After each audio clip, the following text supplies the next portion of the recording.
This is the Andy Social Podcast. My name is Andy, and welcome back to another week of podcasting fun.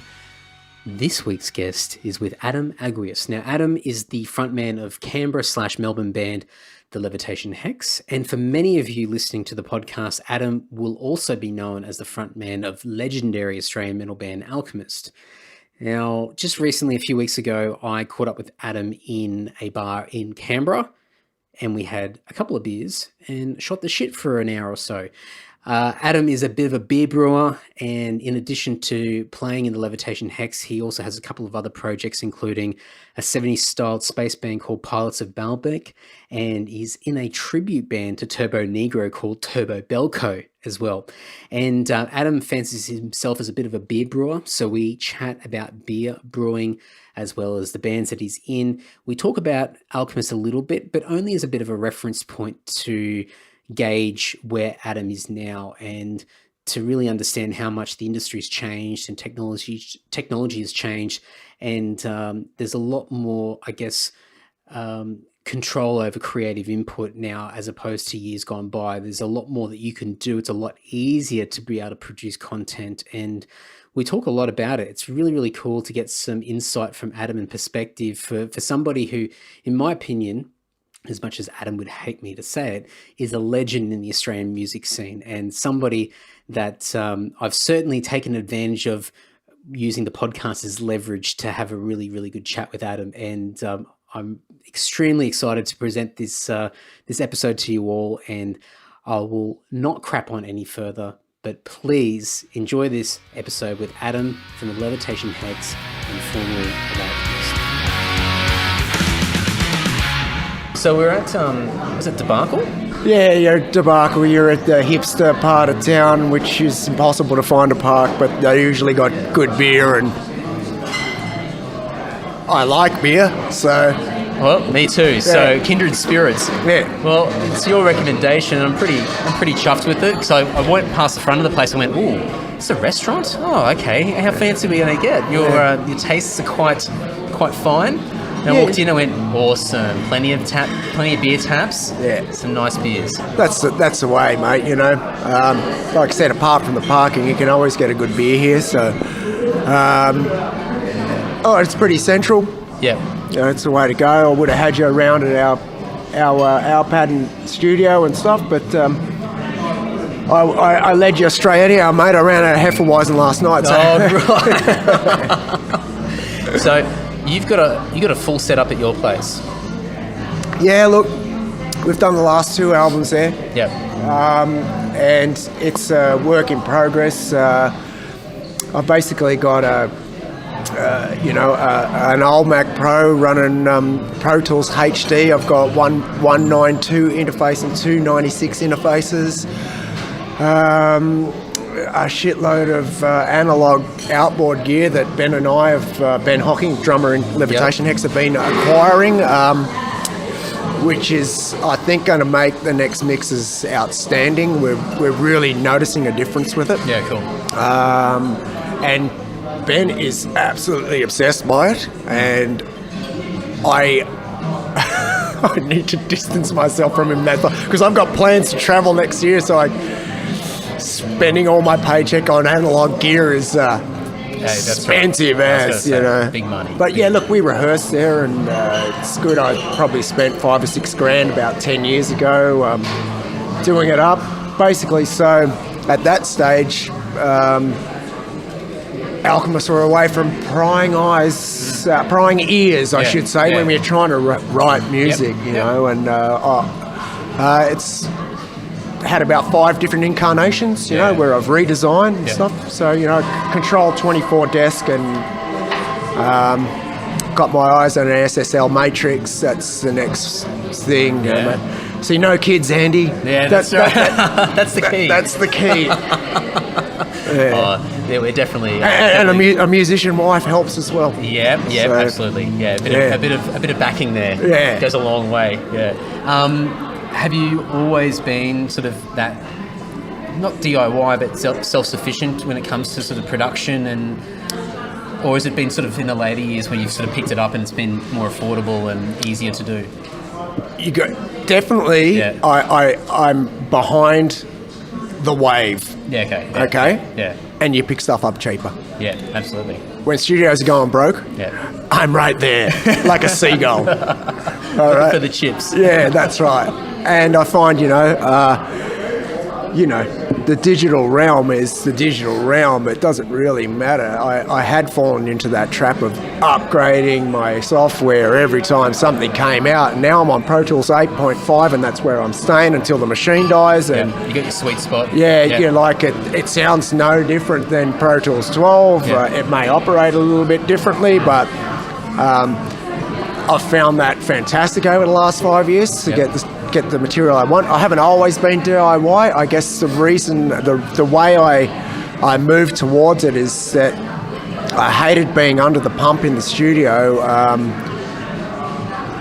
when we were on budgets from Relapse and whatever label we're on at the time, and the vocalist always got the raw end of the deal, doing their shit last, and it's nothing against the other guys. They wanted their stuff top notch, but you squeeze into a little corner at the end, and sometimes my behaviour was very questionable and how I dealt with it. So I decided, well, rather than taking it out on my bandmates, I'm going to put myself in a position where I can track my stuff at home first. And we tracked all of the last 2 Alchemist albums at home, but mixed it elsewhere, and it's only with Levitation Hex that we're doing the... So it's like this transition. Yeah, that's right. And I found that I actually really enjoy the recording process when I'm not under the pump. Yeah, absolutely. And then when you don't have those... I'm sure, like, earlier on when you were in studios, that high cost and the time, like you just mentioned before, being like the last person to go in, there's limited time left because everyone's potentially gone over their allocated time. There's so much extra pressure there, money-wise and time, to get the job done. Yeah, it is. And I don't think I'm the only person who experienced that, but I guess I just manifested my life from that point onwards to be able to do it myself. And now I've got top-class facilities between Ben and I. My facility's not very good to record drums, and we've struggled with that. But Ben is living out in a farm just outside of the north side now, and he recorded actually drums for the latest Alarum album. Right, okay. With his gear, and it sounds amazing. He's a machine these days. He's doing a lot. Yeah, he does, and I've been blessed in my life to be in bands with very musical and creative drummers, and I love to write riffs to beats. Cool. All right, so I had a great relationship with Rod Holder from Alchemist. Ben Hocking is very similar in his approach. He's songwriting minded, and he's 30 years old. He's probably more open-minded than I am. I've found as I've got older, I've become more selective. Is the way I like to do it. You've seen a lot more, and you've dealt with a lot more shit. So, but, he will listen to stuff that I can't stand, and, you can't take that away from youth, and I also can't put myself in the head of a 20-year-old. It's I'd want to kill myself. But I guess there's probably good things. He can give a different perspective to something. So he listens to something you might not like, but he might be able to pull one little thing out of that and say, let's try this. And it blends in with whatever that whole vision that you have for, Levitation Hex. And it could add this whole new dynamic that makes the band even better than what it was before. Yeah, he's definitely turned me on to a lot of good music. And I'm in I guess... The 2 albums we've put out have been a slow departure from my previous songwriting style, so they were definitely had an alchemisty taste to them. Not so much the last one, but definitely the first one, and now you'd be struggling to find it. So where is it now? What do you think it is how do I not sound like a dick and describe it? So it's very... I think it's metal, but to kids these days, they'd probably call it rock music. I had the idea that I wanted to write music that I thought was beautiful. So I'm not screaming, it's all melodic. And I found where I used to hate my voice, that I'm really starting to enjoy it, and it's a part of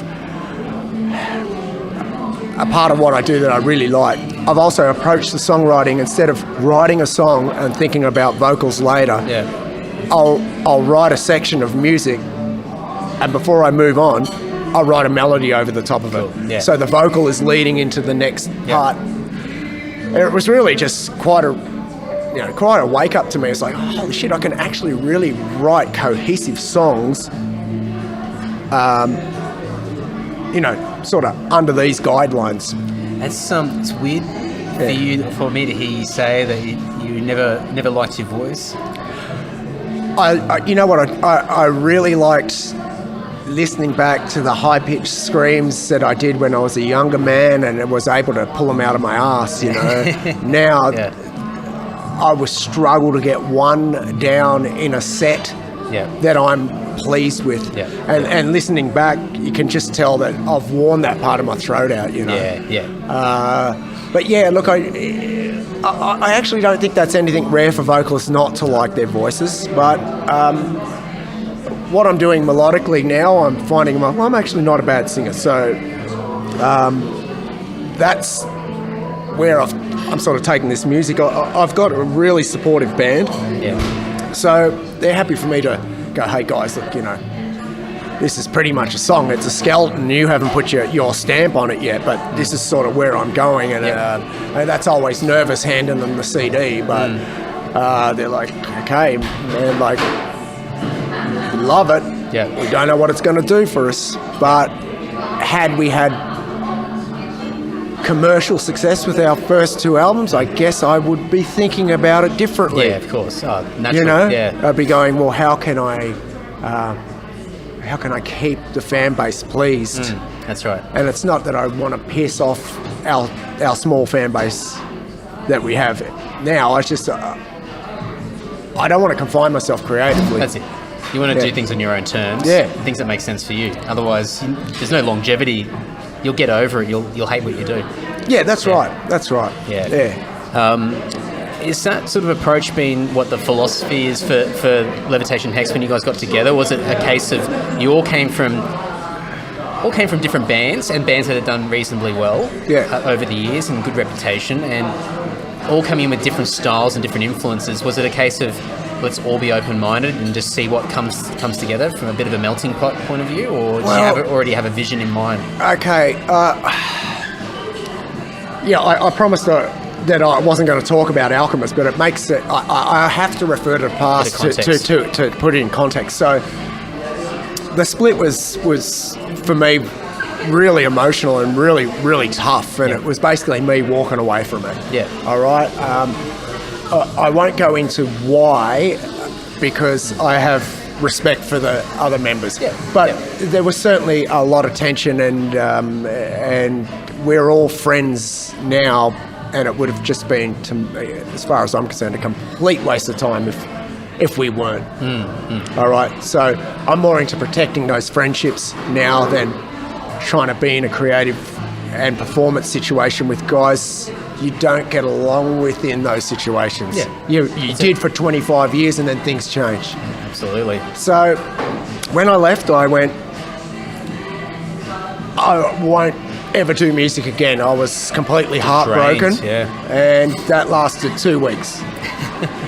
I just started writing music downstairs, and I guess if you listen to that first album, it's very outrageous. It's in the Alchemist era, I was still very much in that headspace. So I wrote an album, and I figured I'm really shit at bass. My favourite bass player was Mark Palfreyman, and I asked him, and he went, "Yeah, man, I'll put tracks down, and I'll try some vocals as well." And we did that, and then I was just going to release the album and see how it went. But he's like, "Oh, we got to start a band." And I was like, "Well, mate, I've been in the same band 25 years. I know a lot of people, but I don't know how to go about it. I really don't." So he got Scott Young, who was ex-Alarm at that stage and is now back in. And amazing player. he contributed, and he also got Ben on site. And, you know, it's just like the two of us in Canberra and the two of us in Melbourne. We played a click. So as long as we've got the songs tight together, when we come together, we're tight. Yeah, sounds And good. we generally meet up in Albury and rehearse before a run of shows. Meet halfway? Yeah. So, you know, there was sort of this, just that I just felt a need to be creative. And the second album, Cohesion, it was like, guys, I want your input. So riffs were thrown at me and beats and all that sort of stuff, and we created the album that way. And this next sort of stage of the band, it's different again. Yeah. All right, it's I've sort of taken the reins. Not that I want control, but I just have all this to get out, and it's coming out good. So, like I said, very supportive band members. That's cool. You That's know, cool. I think I couldn't do it without them. Yeah.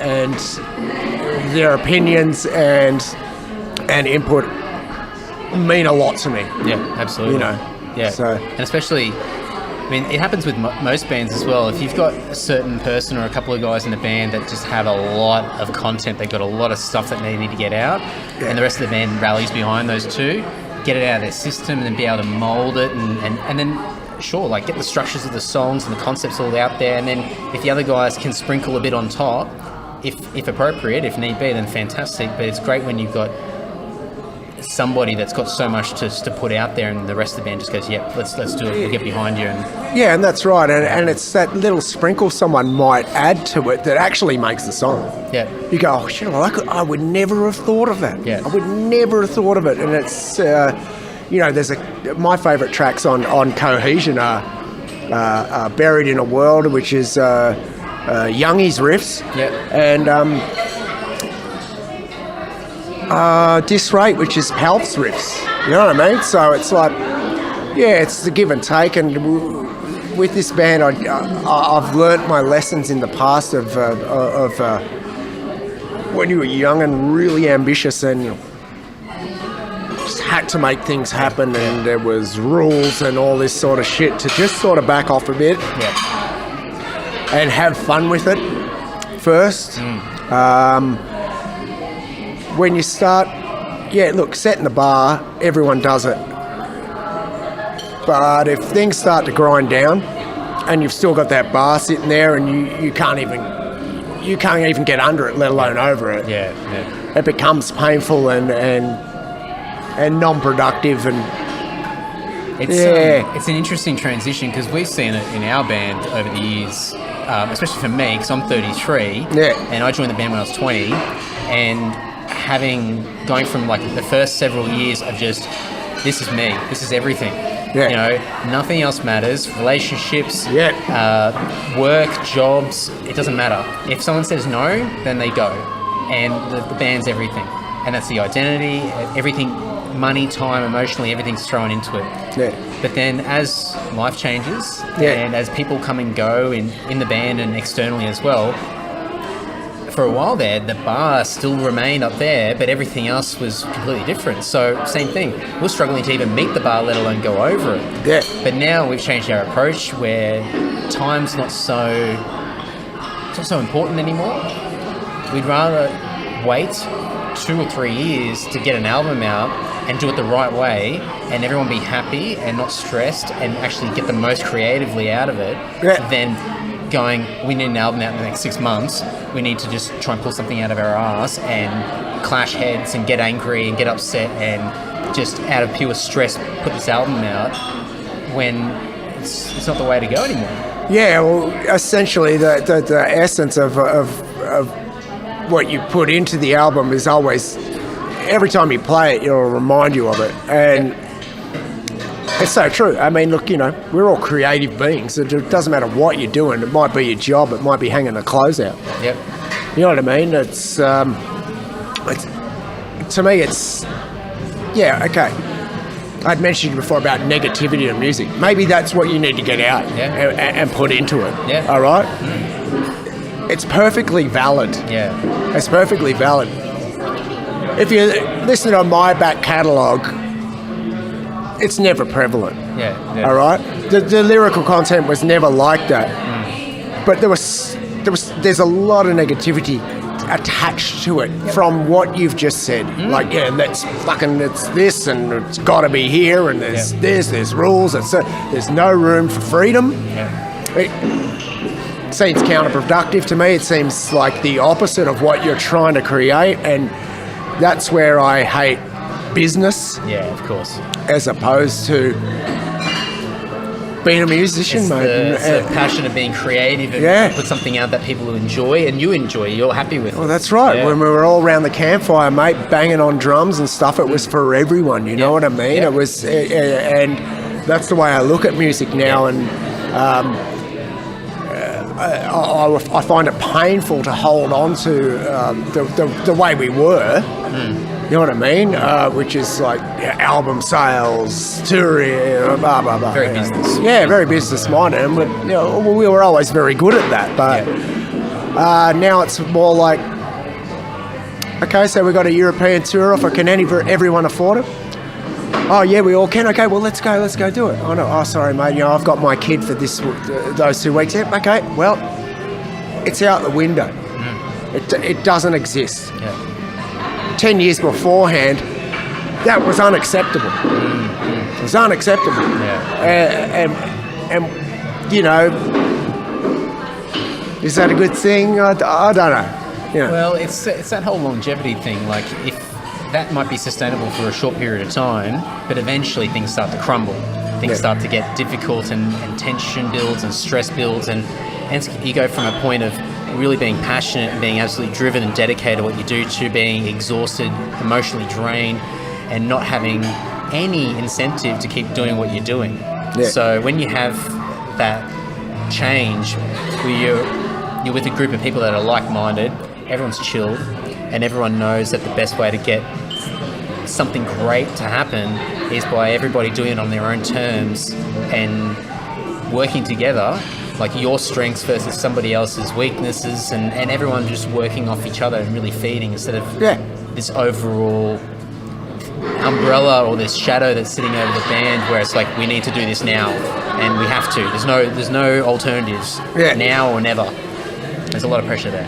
Yeah, and like obviously, we're speaking the same language here. It's not uncommon for bands and musicians to go through this phase, and I think you do come out the other end, and I think when you do come out the other end, you can always look back and say, well, it was really great what we did, And for me, I'm a glass half full guy.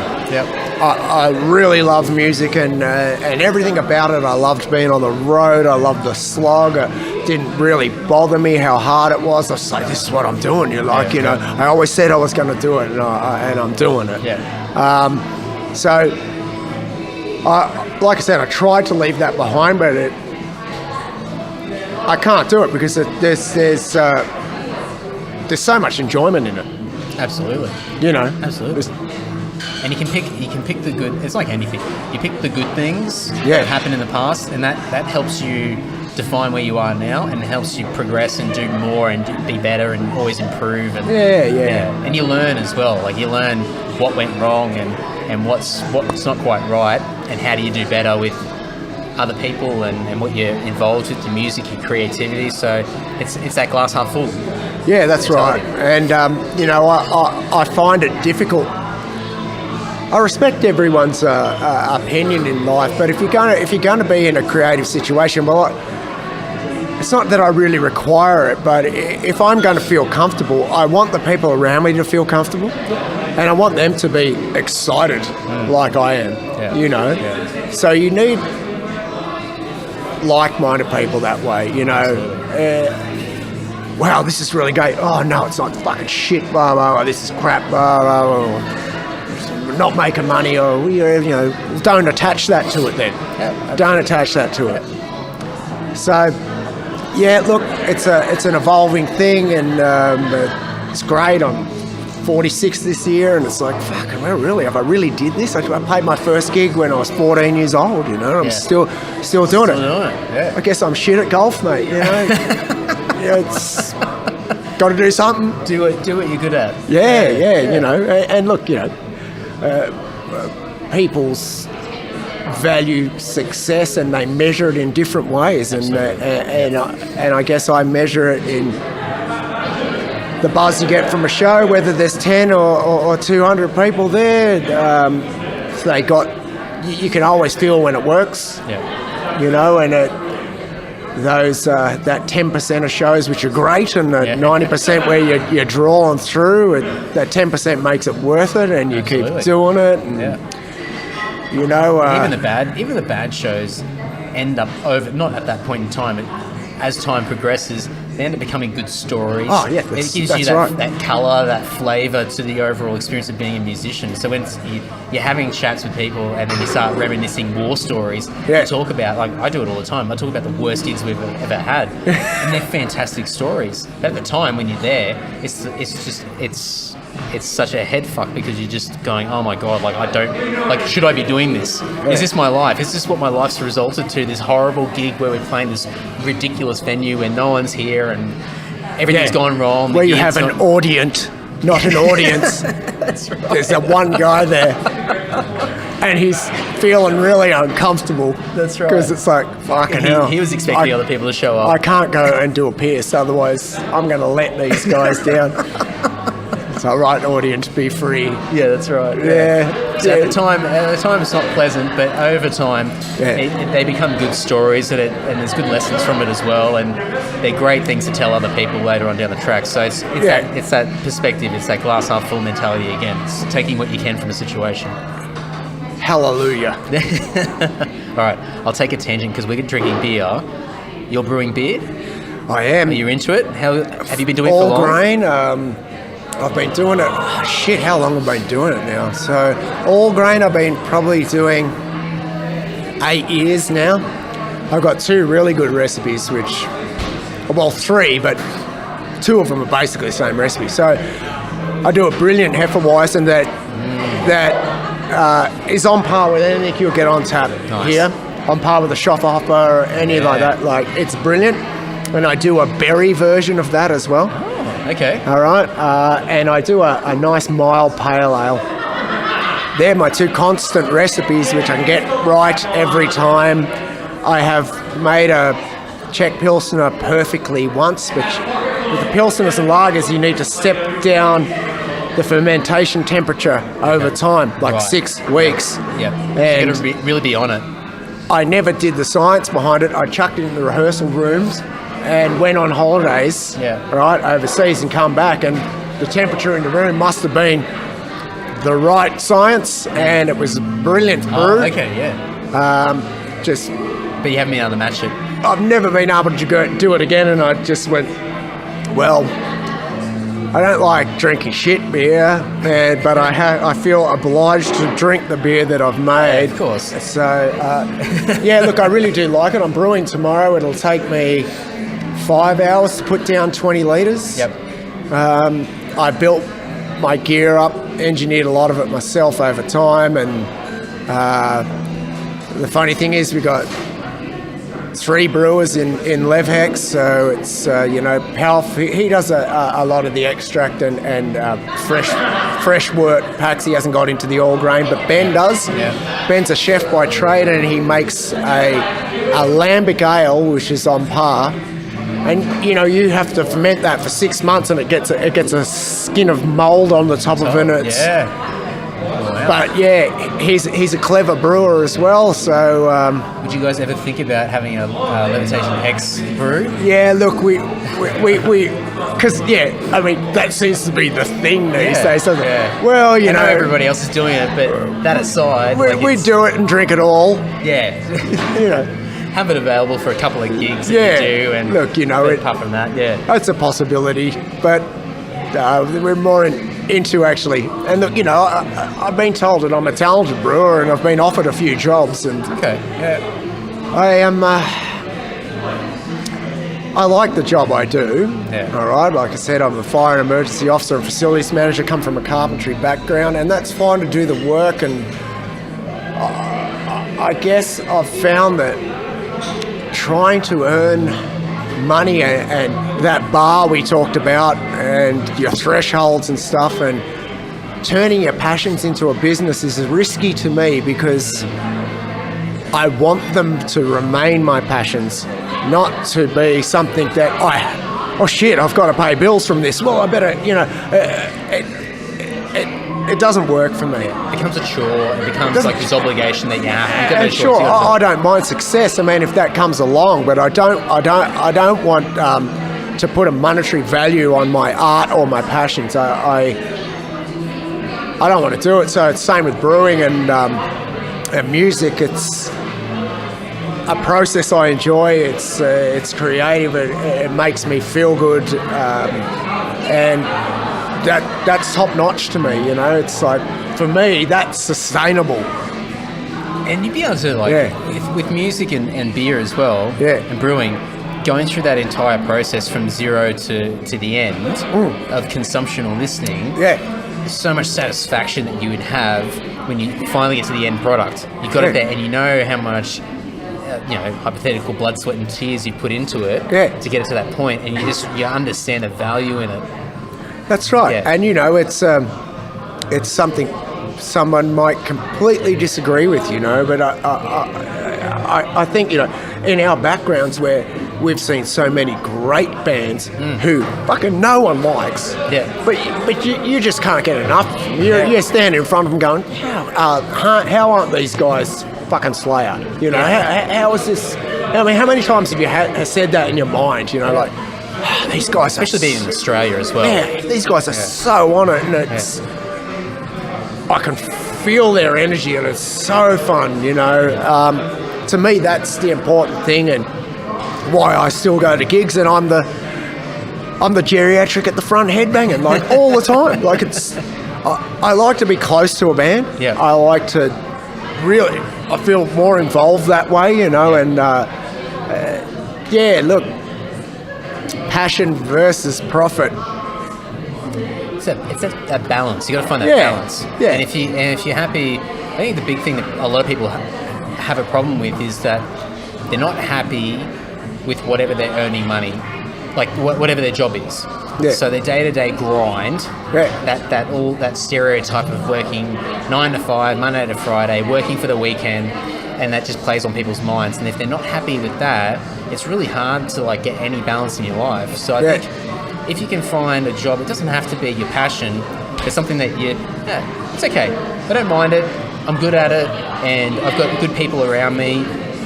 That's enough to sustain and keep you relatively balanced and be able to do the other things that you want without feeling the pressure of, well, I either do this or I've got to make money off the passionate things that I have in my life. So, in your case, it'd be brewing and music, but you don't have to worry about that as much. So it takes the pressure off, and you get better results out of the things that you love to do as well. That's right, mate, because you're putting positive energy in rather than doing something because it's a necessity. It must be done. And I've lived long enough that I've been in both head spaces, and probably driven a lot of bandmates and colleagues insane with my must-do, but then again, every other member had their must-do. So it's nice to come out the other end. Having said that, I'm not into repeating the past. It's been, you progress. That's right. I can't see myself, say, for example, on stage playing Alchemist music because, I do like to listen to it every now and then, but like I said, my voice has changed, everything else has changed. It's like... The energy would be so different. I'm going to tarnish that memory, and that's the same... Again, I said I didn't want to speak about it. Same with Metal for the Brain. Every now and then, some schlongster approaches me with with dollar signs in their eyes, saying, "Oh, I'd like to chat to you about putting Metal for the Brain on again." Oh, really? Were you in the business? Were you a partner? Were you a stakeholder? Did you help build it? No. Well, why would I talk to you? Because they think that it, and it's flattering. Yeah, of course. Because it was such a great thing, but it's like. No, you can't reproduce that. It's a completely different circumstances now. Alec Hurley's dead for a start. You're not going to pull 3,000 people to a local metal show. No, it's different. It's different. We ended it on the largest one. I personally thought it could have gone another couple of years, but I agreed to it. Yeah. Now I see my position as protecting the memory. Yeah. All right? People still talk about it because Absolutely. it was so great. Yeah. And it's not going to come back. And I mean, I suppose the main stakeholders, everyone in Alchemist was a stakeholder, but the main stakeholders were Rod and I, and we were handed the torch one night here in Civic by Joel and Matt Green from Armored Angel, and it wasn't a business then. We created it and did what we did. It was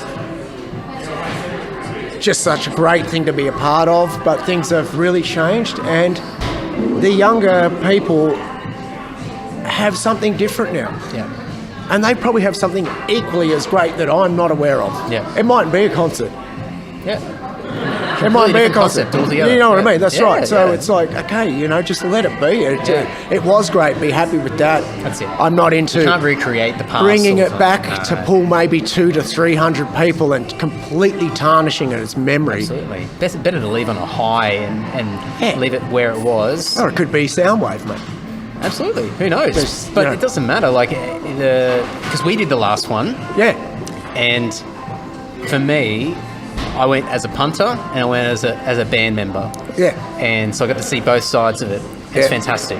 Absolutely amazing. And I hold a lot of really fond memories of that festival, and a lot of other people do.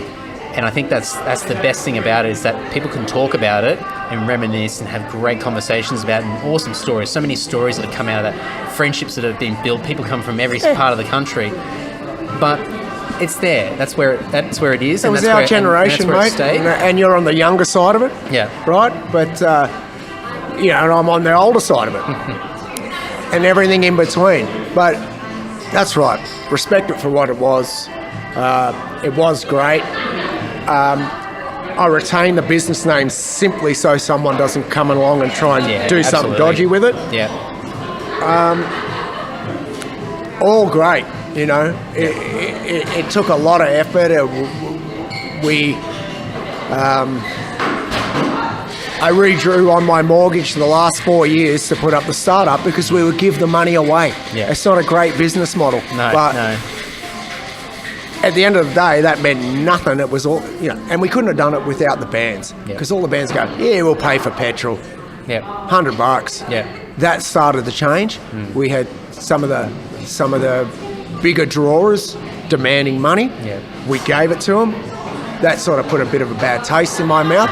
Bands are worth money. Don't get me wrong. Bands are worth money. Yeah. Okay. Yeah. But that sort of just started to go, well, shit.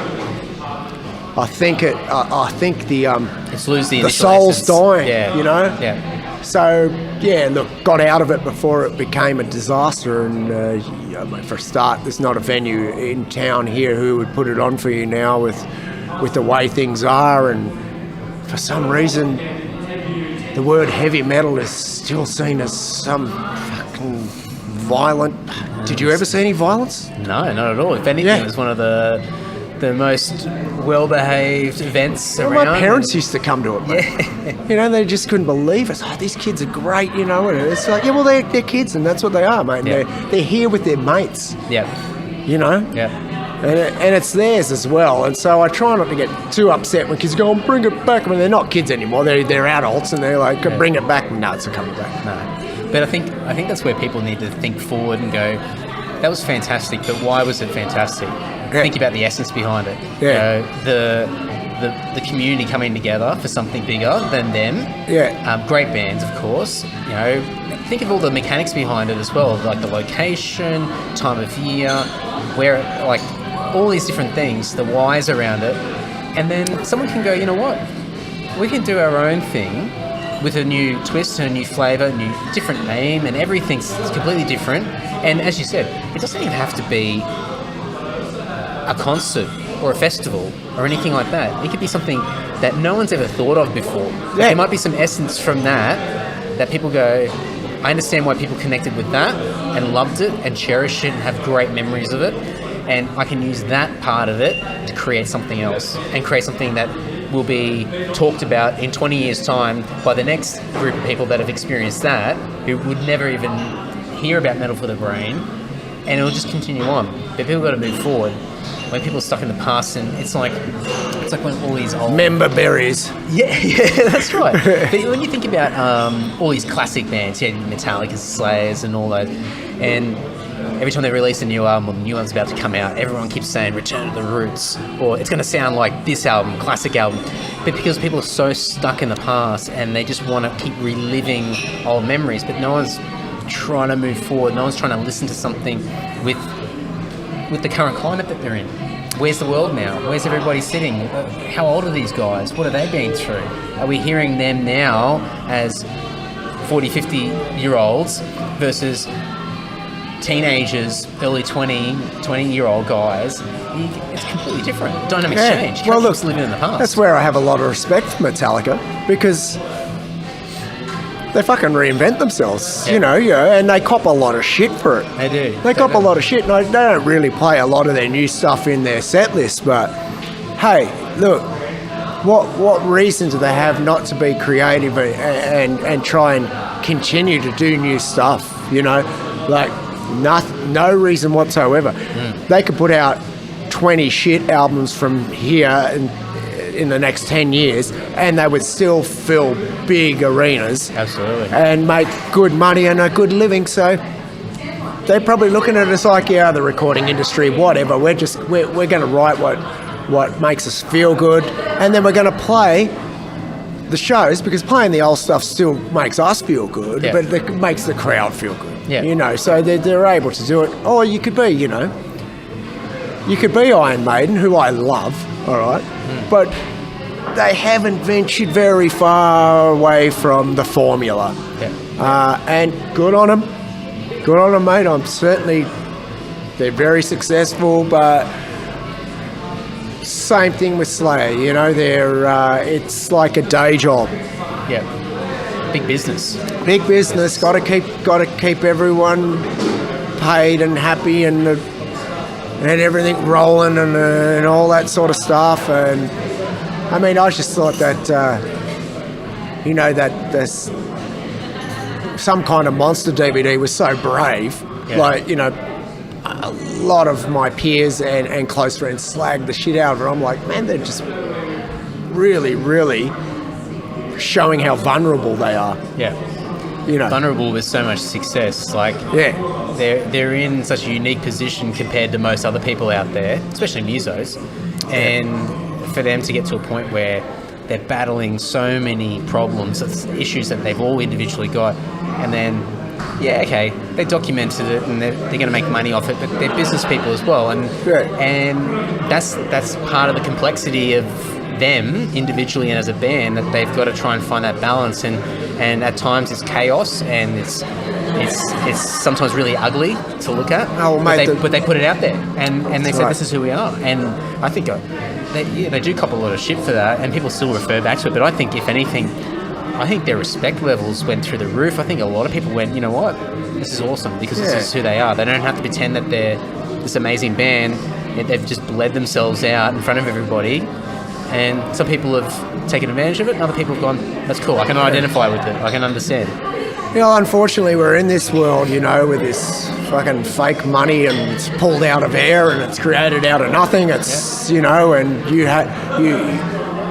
we all have to eat and live and be a part of this bullshit. Yep. So I don't hold that against anyone. Like, I suppose comes down to some people, pointing fingers at religions, are supposed to be probably because they get tax-free, but they're making profit. Well, what else are they meant to do? How are they meant to survive unless they make profit?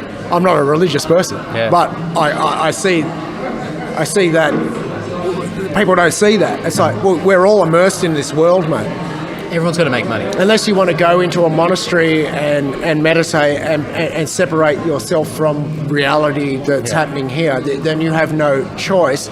Well, you do have a choice. And I do think things are changing in that way, where people's ideals are changing because you're being forced to change your ideals. You can either chase the imaginary money your whole life and expect that it's going to make you happy, or you can look maybe back to ancient cultures and how that wasn't their focus. Yeah, absolutely. You know, their focus was art and living and consciousness and learning, and it's something else I'm very, very interested in, you know, ancient cultures. All right, so it's something Alchemist touched on, it's something Levitation Hex touches on, it's an ongoing theme in my lyrical things that I can't seem to get away from, because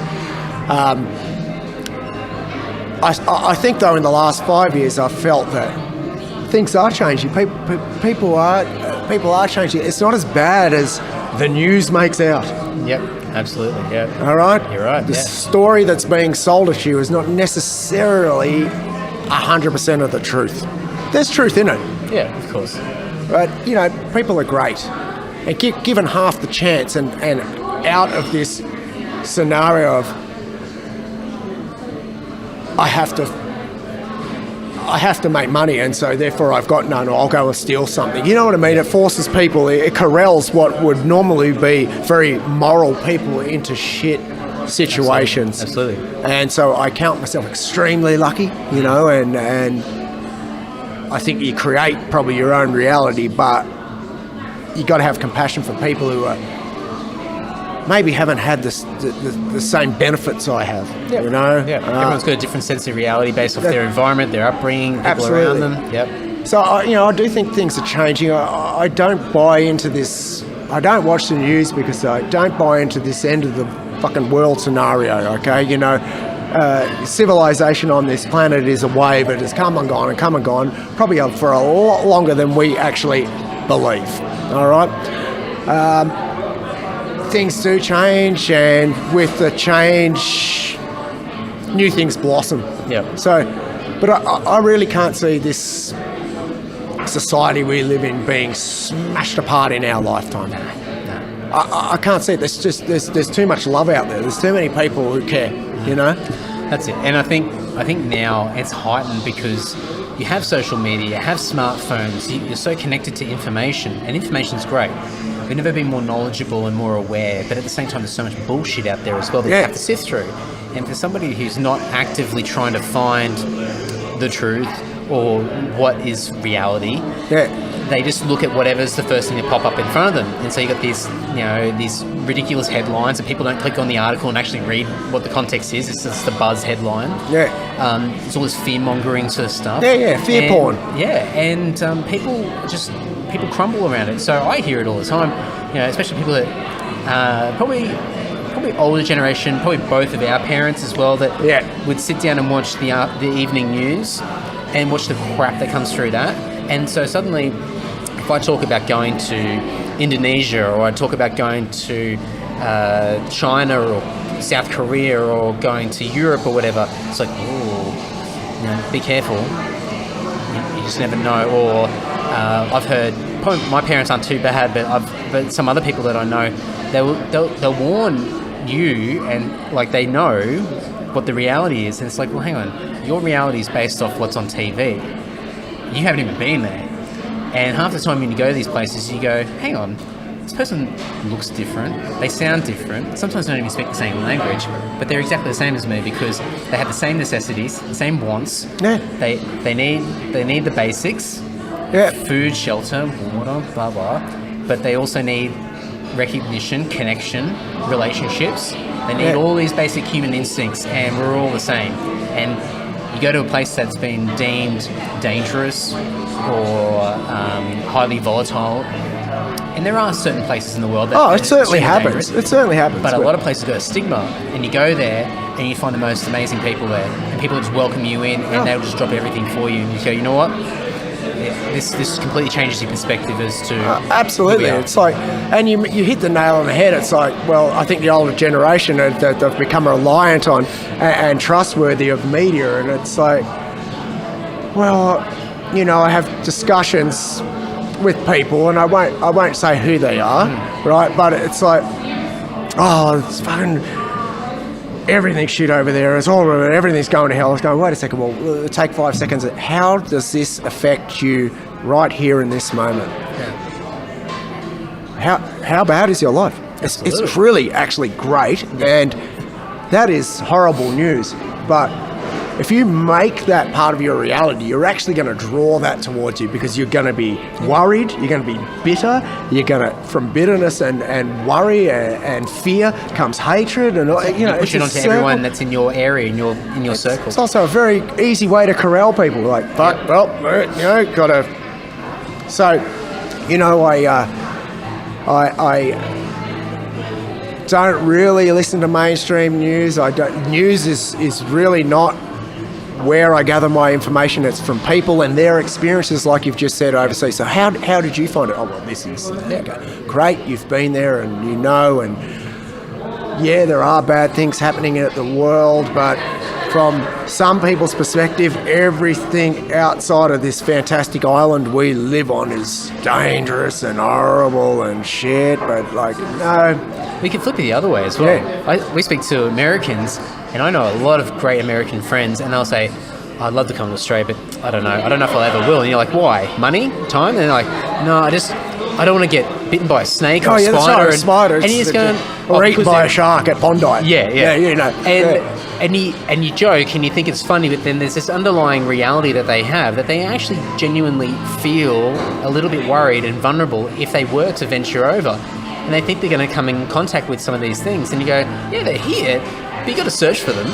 You got to be in a place where they're around, but you can walk into a room and you're not gonna come face to face with a dangerous animal. Yeah, man, we have this civilization. It's pretty much the same everywhere, and it's like, it's an odd thing, and I find it really interesting. And I guess I've always been able to sort of step back a bit, and I think musicians are great at doing this, and artists in general, of stepping back and actually observing what's in front of them and painting that picture. It's not a given. Every artist has their different take on things, and some are, like I said before, I'm very into this negative portrayal, which I can't get into. I'm a huge black metal fan, but I just find it comical to concentrate on darkness and all this sort of shit. Yeah, sure, maybe that needs to be expressed to get it out there, and then it's off your chest. I understand that too. I mean, I love Darkthrone. Yeah. They've got some really dark, cheesy heavy metal, which I just find so enjoyable. And you see Fenris is just like the most comical he's guy. Just a comical guy, and it's like, look, it's the guys creating this. They're not serious. Well, they are serious about their art, but they're not. But they don't take themselves seriously. That's right. They're not here going, I have to go and do my satanic ritual this afternoon, and I hate the world and all this sort of shit. And I'm sure that exists, but like I said, it's never been a part of what I look. It's like, well, if I was to write and jump on this bandwagon and write gore and blood and all this sort of stuff, how true an expression of me is that? Well, the fact is, it wouldn't be true, because my life's pretty bloody good. All right, do I have everything I desired? No. Do I have anything I need? Absolutely. Yeah. I got everything I need. Yeah. It's like, well, that's not what I want to put out there. Yeah. Absolutely. Yeah. What's your intention? Yeah. If you want to project who you are, that's one thing. And then other people are storytellers, and then like Slayer's a good example. Like Tom Araya is like this Christian, and their lyric content is so extreme. But he said, we're telling stories. And that's it. That's right. And that's a healthy perspective to have. And they've got the clear separation. But it's like, I grew up in Brisbane, and in a period where black and death metal was really strong. Some amazing bands that have come out of Brisbane over the years. But there's some certain guys who played in bands, and that persona that was on stage came off the stage, and they kept it up. And look, that might just be them. They might be just unhappy, angry people because of a whole range of things in their life, and it's still genuine. But you look at it and go, man, like, how do you maintain this? How do you maintain so much negativity and, headbutting people and pouring beer on people and slagging people off and being racist or whatever, just to try and... Sometimes it feels like they're trying to uphold the reputation of what the band represents. And and that was a real turn off for me, because I would go to these shows, and really young and just go, this is amazing, riffs are amazing, the sound's great, that's right, and heavy and memorable parts of the music, and then I'd go up to these guys and try and shake their hand and they're just cunts, and you just go, wow, like, is this what like black or death metal's meant to be? Is it meant to be a bunch of assholes? But then over the time when I grew up and started to hang out with more bands, I realized no, there's like a large amount, actually probably the majority, that are actually really cool dudes, and they just love the music, and they love the essence behind it, and they're actually good dudes and they treat people with respect. It's just that small percentage. It is that small percentage. It's I guess they just have a loud voice, you know. Yeah. And it's there's an ego thing as well. Yeah, oh, look, there always is, isn't it? I don't think, you know, we've all suffered from that at some stage. Yeah, you know, yeah. It doesn't serve much purpose. You do have to stand your ground as far as the business goes. There's a lot of shonky people out there in the business, as you know, and but there is a lot of great people. Yeah, we just do what we got to do, mate. Absolutely. Well, we'll wrap it up in a second, and we'll have another beer. Yeah. I should hurry up and finish mine. No, Before we wrap mate. it up, really quickly, so you're doing a couple of other things at the moment, musically? Yeah, look, I've been in a Turbo Negro tribute band called Turbo Belko for probably 4 or 5 years now, and we've had a bit of a break now, but we've travelled around the country, you know, doing shows, and it's a really funny, it's a hilarious thing because you know, the fan base, the Turbo Jug End is bigger than the band itself, and it's really odd. And I've always enjoyed the rock and roll, so it's great. But I've got rehearsals tonight for a sort of 70s styled space rock band called Pilots of Baalbek, and my wife Mel is in the band. She hasn't played in a band since Pod People. Yeah, okay. So it's great, and her sister on bass, and trying out a couple of drummers. The vocalist Hayden Jenkins from Turbo Negro's in it as well, and it's a Hawkwind style UFO spacey sounding thing. Psychedelics. Yeah. But cool. you know, it's great to be able to do it and get my Les Paul out and have a go. I said, it's a very creative period of time for me. The last 12 months, I've never been this creative. It's good. Milk it. Yeah, that's right. It's just I've got great facilities. I'm down there, you know, a couple of nights a week and on the weekends, and trying to find the balance between that and brewing. And I think it's finding the balances which has enabled me to do it. Yeah. Whereas when I was a younger man, I'd be going, I'm doing this. That's it. All in. And I'll be up until 2 a.m, and I'll get up and go to work and do all that shit just to get it all done. But Yeah. you know what I mean, mate? So yeah, great times around great people. Great to meet you here today, mate, and you know, have what I would say is a very intelligent chat about great things in life. Sounds good. I love it. I think it's a great way to wrap it up. Let's have another beer. Yeah, mate. And thank you. No worries, Andy. Appreciate it. Thank you very much, everyone. If you want to reach out to Adam, you can go over to the show notes at andysocial.net. I'm going to put all the links to everything we spoke about probably would be a better word, Andy. So you can go over there and check out all those details that we spoke about on this episode. Now, before I wrap things up, and I do have my little housekeeping, my usual spiels that I crap on about, but I'm trying to help you guys a little bit. Now, I did a shout out on Facebook the other day about reviews on iTunes. Now, I know a lot of you don't listen to the podcast on iTunes, but for those that do, iTunes is a big, big help for this podcast if you rate and review. Now, I don't expect you guys to do something for nothing, and I have said to people on Facebook that if you do leave a review, please plug your project, your band, your business, or whatever the hell you want to plug, even if it's just yourself, and I will rattle off the reviews that I get each week on the podcast. Now, I do get a few listeners from all across the world, mainly Australia, but a large chunk from Japan, Germany, the US, UK, New Zealand, and a whole range of other places. Actually, Norway is pretty high up as well. So if you want me to plug anything that you're involved with, please leave me a review and a rating on the podcast app for iTunes for this podcast. And I guess if you leave reviews anywhere else on the internet, let me know. Let me understand where they are, and then I'll rattle them off on this podcast as well. But I want to help you guys because you guys are helping me. So I haven't really done this on the podcast so far. It's been, almost 2 years of this podcast running. So I don't know how many of these reviews I should read out, but there's not a lot, to be honest. I'm not going to inflate my ego. Now, I've got one from my now wife, Jess, which I won't read out because it's very cheesy. Sorry, Jess. But I've also got, what do we got? Awesome new podcast by Andy Darlow, which is Andy Darlington of Necrology, death metal band from the Central Coast in Australia. So there you go. Plug for you, Andy. Anyone out there that has not heard anything from the Andy Social podcast or who were thinking about starting to listen to it, do yourself a favor and do.